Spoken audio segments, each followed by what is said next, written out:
નમસ્કાર મિત્રો, જ્ઞાનગંગા યુટ્યુબ ચેનલમાં આપ સૌ મિત્રોનું હાર્દિક સ્વાગત છે. આજે આપણે એક વાર્તા સરસ મજાની જોવાની છે મિત્રો. એક નગરમાં મહેલ જેવા મોટા મોટા મકાનો હતા. તેમાં રહે છે સુખીને શેઠિયા લોકો. એક ગામમાં એક નાની સરખી ઓરડી હતી. તેમાં એક ગરીબ બાઈ રહે છે, મજૂરી કરે છે. તેમાંથી પોતાનો રોટલો રળે છે. બાઈને એક સંતાનમાં દીકરો છે, 10-12 વર્ષનો હશે. તે પૂછે છે, હે બા, પેલી હવેલીમાં મોટા શેઠ રહે છે. એવી હવેલીમાં રહેવાનું આપણને કઈ રીતે મળે? દીકરા, પ્રભુની દયા હોય તો જ હવેલી મળે. આપણા ભાગ્યમાં એવું સુખ ન હોય.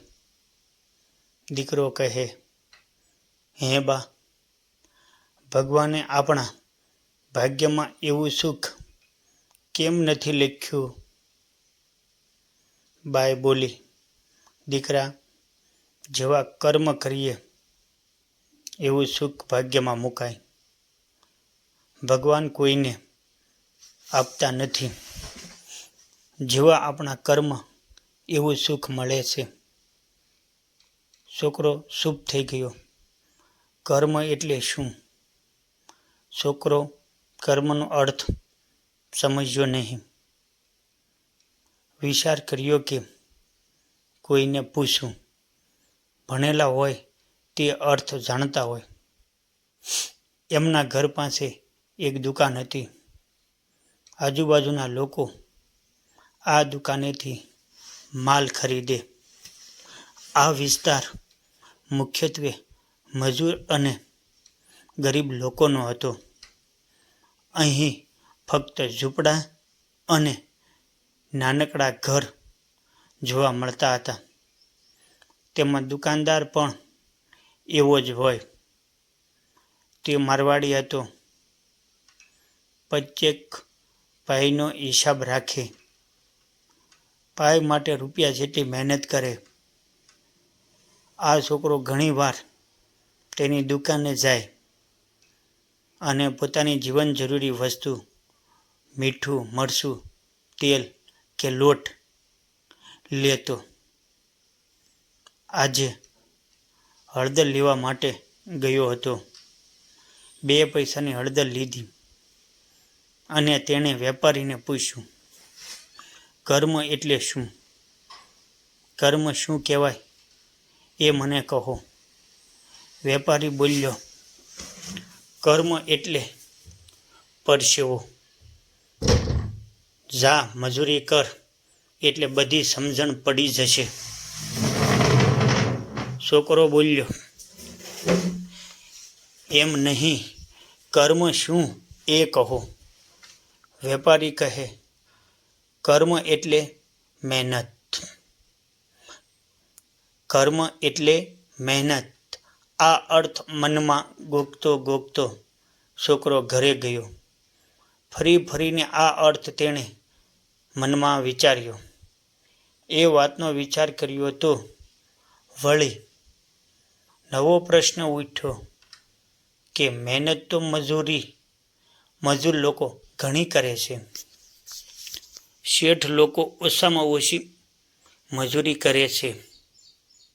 છતાં મજૂર ઝૂંપડામાં રહે છે અને શેઠ લોકો મોટી હવેલીઓમાં રહે છે. કર્મ કરવાથી સુખ મળતું હોય તો મજૂરી કરનાર મજૂરને વધારે સુખ મળવું જોઈએ, મોટી હવેલી મળવી જોઈએ. પણ મજૂરોનો તો ઉલટાના વધારે દુઃખી દેખાય છે. છોકરો વિચારે ચડ્યો, પણ એને કોણ સમજાવે?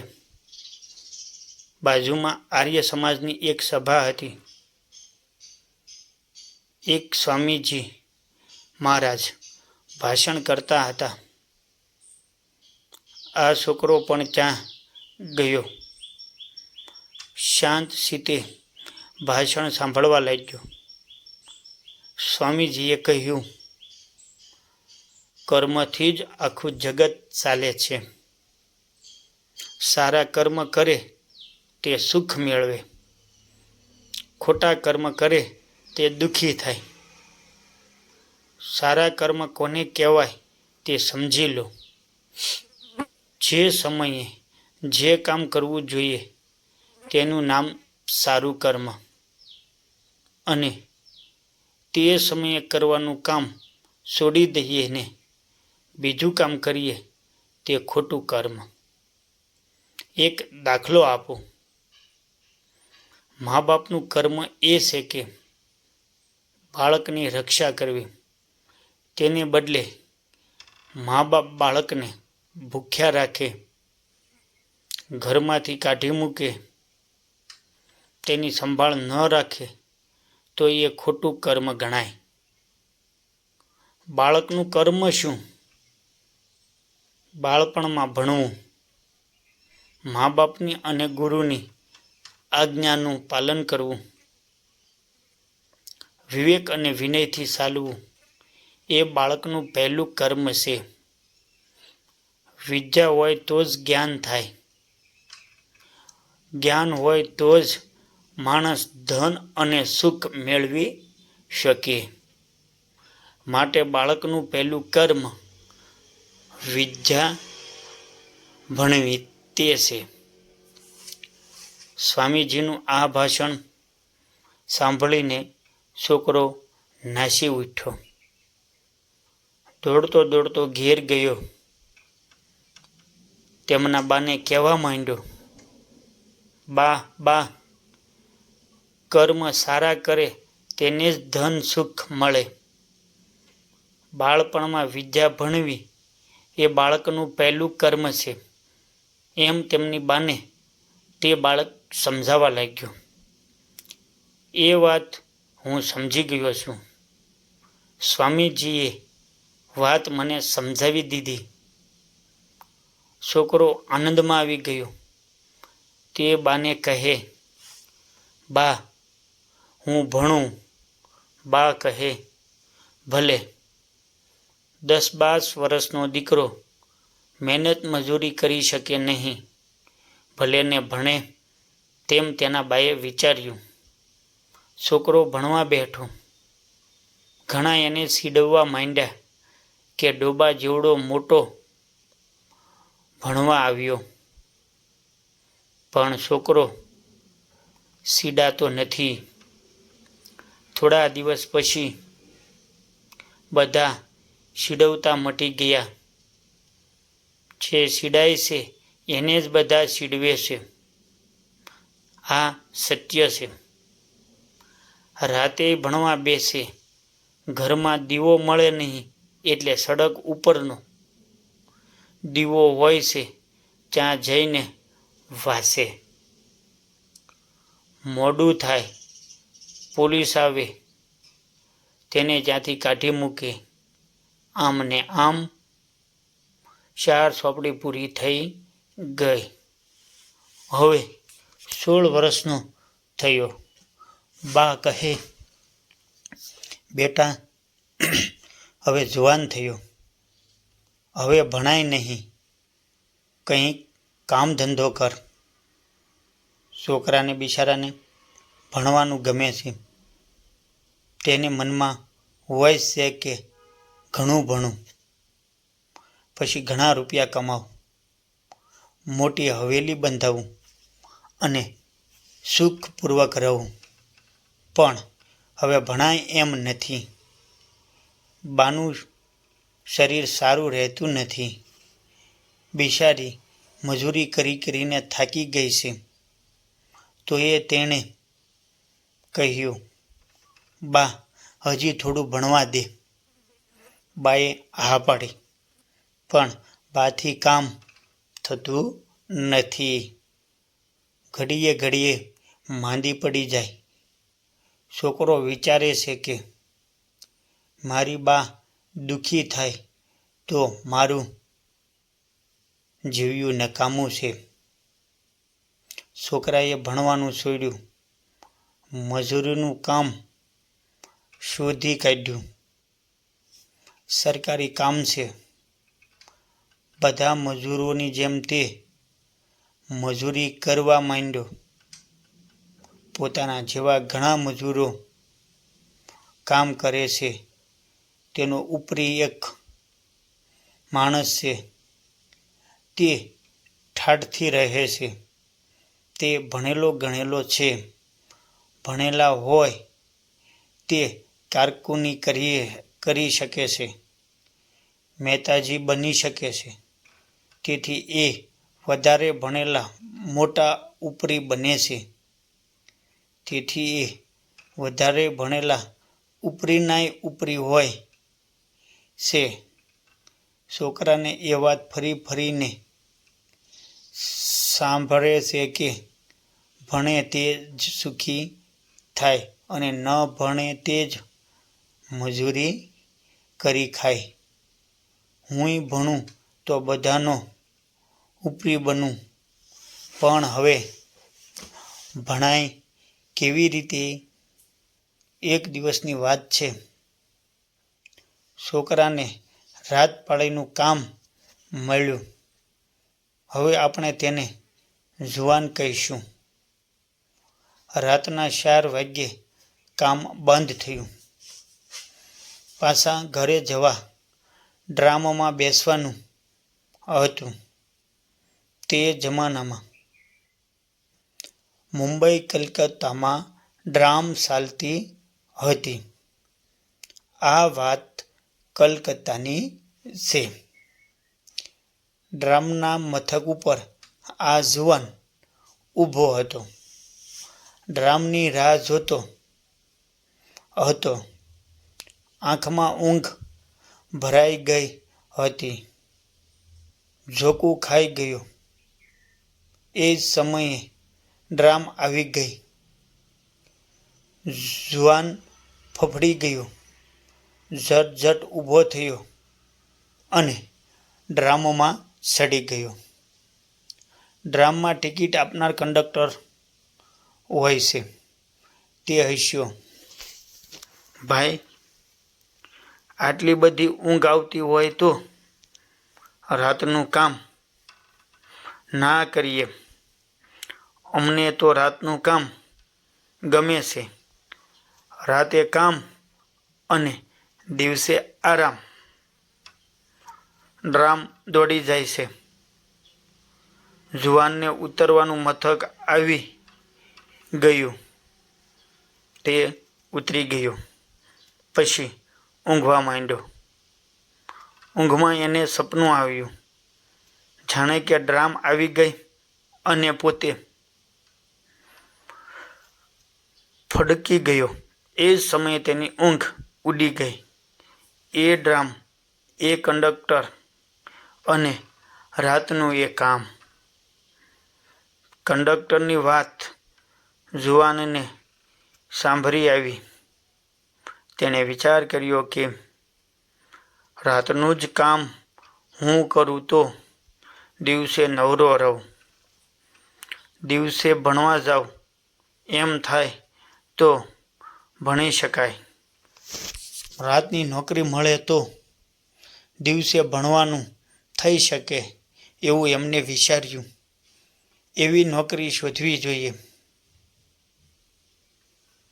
કલકત્તામાં રાતના કામ ઘણા હોય, પણ આ ડ્રામનું કામ મળી જાય તો સૌથી સરસ કહેવાય. મનમાં જે વાત આવે તે છોડી દેવી નહીં.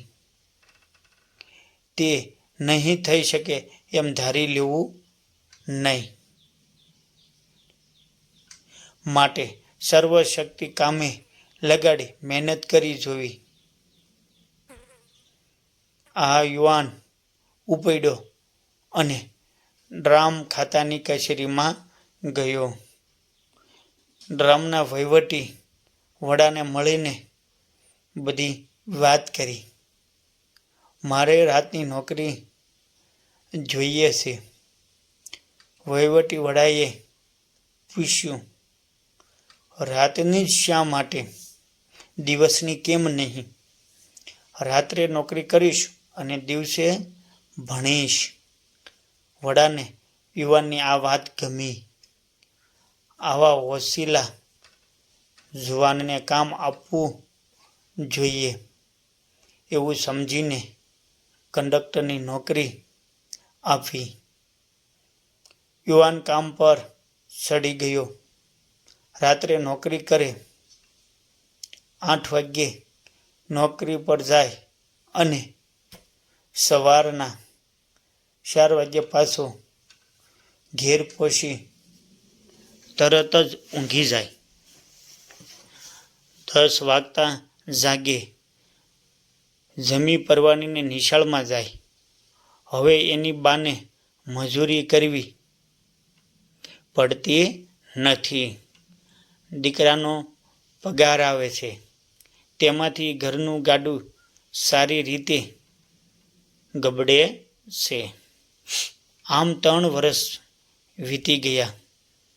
જુવાન મેટ્રિકમાં પાસ થયો. હવે મહાવિદ્યાલયમાં દાખલ થઈ ગયો. દિવસો વીતવા માંડ્યા. દિવસો જલ્દી પસાર થવા માંડ્યા. 4 વર્ષના વાણા વાઈ ગયા. તે BA પાસ થઈ ગયો. કોલેજ પાસ થઈ ગયો. રામના વડાને આનંદ થયો. તેમણે જુવાનને અભિનંદન આપ્યા, શાબાશી આપી. તું BA થઈ ગયો. હવે તું ડ્રામના કંડક્ટરની નોકરી કરે એ ઠીક નહીં. જુવાને કહ્યું, શા માટે ઠીક નહીં? વડા કહે, એ કામ અભણ માણસો કરે. જુવાને કહ્યું, મહેનતનું કોઈ કામ હલકું ન ગણાય. અભણ માણસોને લીધે એ કામ હલકું બની જતું નથી. હું તે કામ પ્રેમથી કરીશ. જુવાનની આ વાત સાંભળીને વડા ખૂબ રાજી થયા, ખૂબ આનંદિત થયા. વડા બોલ્યા, તો હું તને એક બીજી સગવડ આપીશ. 8 કલાક નોકરી કરવી પડે છે. તેને બદલે તારે 6 કલાક જ નોકરી કરવી. જુવાન બોલ્યો, ના, એ પણ ખોટું છે. ઓછું કામ કરવાથી ખોટી પ્રથા પડી જાય. કામ પૂરેપૂરું કરવું જ જોઈએ. હું પૂરા 8 કલાક નોકરી કરીશ. વડાને ખૂબ આશ્ચર્ય થયું. સાથે સાથે ખૂબ રાજી પણ થયા. જુવાનને ધન્યવાદ પણ આપ્યા. જુવાને MAનો અભ્યાસ શરૂ કર્યો. માસ્ટર ડિગ્રીની અંદર એડમિશન લીધું. આ વાતની એક ભલા માણસને ખબર પડી. તેમણે શેઠને કહ્યું, હું એ જુવાનને મદદ કરીશ. તે નોકરી છોડી દે અને ભણે. જુવાનને એ વાત કીધી. તેમનો આભાર માની તેમને ધન્યવાદ પાઠવી જુવાન કહે, ના, પોતાની મહેનત ઉપર જ માણસે આધાર રાખવો જોઈએ. બીજાની ઉપર આધાર રાખવો જોઈએ નહીં. પોતાની જાતે પરિશ્રમ કરીને મેળવવું એ જ મોટો આનંદ છે. હું કોઈની મદદ નહીં લઉં. જુવાનને પોતાના હામ અને હિંમત ઉપર પૂરેપૂરો ભરોસો અને વિશ્વાસ હતો. એનાથી એનામાં નવું જોમ, જુસ્સો અને નવી ચેતના આવ્યા હતા. જોમ ને ચેતન એ જ સાચું બળ છે. જાત મહેનતમાંથી જ તે મળે છે. જે બીજા ઉપર આધાર રાખે છે તેનામાં એ બળ કદી આવતું નથી. આ વાત જોડી કાઢેલી નથી. જૂના જમાનાની નથી. આ વાત આજની જ છે. આ જવાનનું નામ હતું સુધીર ઝા. કલકત્તામાં રહેતો હતો. ઈસવીસન 1960ના વર્ષે એમએની પરીક્ષા આપી હતી. તે પછી તેને હૈયે નવી હોશ જાગી હતી. તે કહેતો હતો કે મારે અમેરિકા જવું છે, અને તે પણ મારા પૈસાથી. ત્યાં જઈ ઓછામાં ઓછા ખર્ચથી રહેવા માંડ્યું. એક પાય પણ નકામી વાપરતો નહોતો. પૈસા બચાવી અમેરિકા જવાની તૈયારી કરવા માંડી. હામ અને હિંમતથી ધારેલું કામ બને છે અને મનની ઈચ્છા પૂરી થાય જ છે. જ્યાં હામ ત્યાં કામ. સુધીર ઝા અમેરિકા ગયા. ત્યાં રહીને તેમણે કાયદાનો ખૂબ જ ઊંડો અભ્યાસ કરવા માંડ્યો. તેની સાથે વકીલની એક પેઢીમાં નોકરી પણ સાથે સાથે મેળવી લીધી. એ રીતે 3 વર્ષ પછી કાયદાના વકીલ બનીને ભારતમાં પાછા આવ્યા. ગરીબ મજૂરણ માતાનો એ દીકરો હવે મોટા બંગલામાં રહેવા લાગ્યો. ઘેર 2 મોટરો આવી ગઈ. વકીલાતના કામમાં લાખો રૂપિયાની કમાણી થવા લાગી. એનું નામ છે જીવનનો જાદુ, જીવનનો આનંદ. એ છે અદ્ભુત વિદ્યા. વિદ્યાથી માણસ ગરીબમાંથી અમીર બની શકે છે. મિત્રો, આ વાર્તાના લેખક જીવરામ જોશી છે. મિત્રો, આ સ્ટોરી આપણને જો ગમી હોય, આનંદ આવ્યો હોય અને આવી સ્ટોરી તમને ગમતી હોય તો અમારી આ યુટ્યુબ ચેનલ જ્ઞાનગંગાને સબસ્ક્રાઈબ કરજો, શેર કરજો અને લાઈક કરજો. આપનો જેટલો સપોર્ટ મળશે એટલી અમારામાં ઉત્સાહ રહેશે અને નવી નવી સ્ટોરી અમે આગળ ફોરવર્ડ કરતા રહીશું.